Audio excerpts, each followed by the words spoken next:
Hi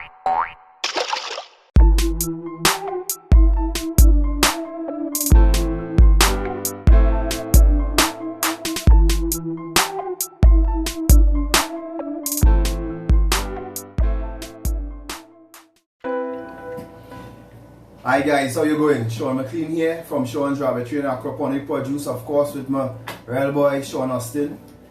So what happened is that now we trying something a little different, right? So we're using a different format now for doing the videos, so we want to have your input. Let us know how you feel about it, right? So we preparing for our podcast series that coming up and we're really excited about it. We're trying out some new gear too, right? So let us know how it go, right?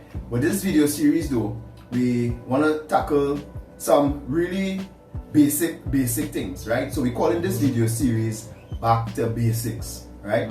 Where we're going to be talking about someone who now coming into the rabbit industry, right? So you now want to get your foot wet and now getting started. So we have a lot of topics that we're going to do with this next series. So Sean, what's the first thing we said we're going to do? Well, right off the bat, the first thing that anybody would want to consider, of course, you must have some type of shed or covering, right, to protect your rabbits. Very important. So, I mean, that is the basic thing. If you can't cover your rabbits, you don't have a rabbitry to begin with. Yes, because, you know, as Sean was saying there, unlike other animals that, you know, you can wear outside, for sure rabbits need a shelter, right? They need a housing, they need something that you could help protect them from the elements. And we will talk a little bit about that in terms of how you will even align your rabbitry, you know, to try to help protect them from the elements, right? So, what is the first thing, Sean? Well, the height. Yeah, definitely. I mean, if you're setting up a shed to rear rabbits, I think that your shed should be a minimum of 10 feet high, higher if possible, you know, because you really want to keep that heat off your rabbits, right? Because most in Trinidad and Tobago especially, our main roofing material is galvanized or zinc coated sheets, which get really hot during the day with the sun. So you want to have it as high as possible so that heat doesn't radiate down to your rabbits, because heat and rabbits don't work well together at all. Yes, very good point. Because as you will know, right, rabbits need to be cool. One of the major things with rabbits need to be cool because they can suffer from something called heat stroke. They're very susceptible to that, right? So as Sean said, you want to ensure that you have a tall covering, right? Because you want to allow as much air to circulate through that environment as possible.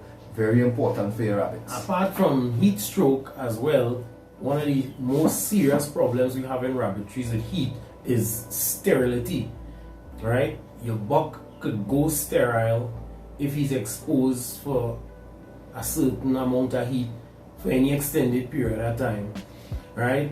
And sometimes they could remain sterile for months before they start producing viable sperm again. So you will be breeding those constantly and wondering why none of them are conceiving, and it's not really those the problem, is the buck. You see how important something as simple as you think shelter is, right? This could help protect from those two variables, so you don't want those things to happen in your rabbitry, right? So apart from the height, we also told you the type of materials they could use, right? Now you could use other materials, but this is what we advise, especially in this climate and this environment. Now for your structure, your uprights now, right? Yeah, so for the uprights of your structure, I mean, in Trinidad and Tobago, you're somewhat limited in the materials that you could use. Definitely. Most people would veer towards galvanized piping, right? And I'd recommend a minimum of 2-inch galvanized pipe. You can also use RHS, 2x2 RHS. I definitely recommend the zinc coated RHS because then it will be protected from the elements as well as the corrosive properties of rabbit urine, right?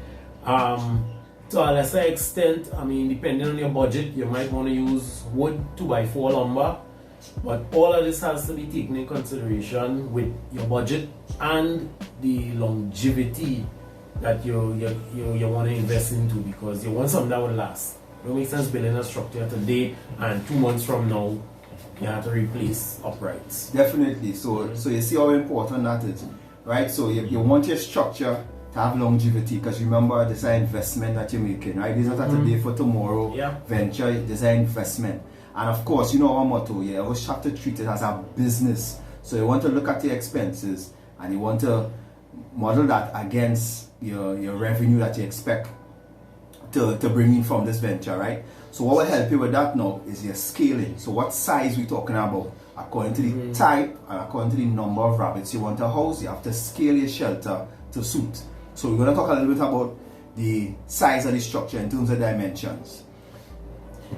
Right. Well, I mean, the key thing is to start off with what you need.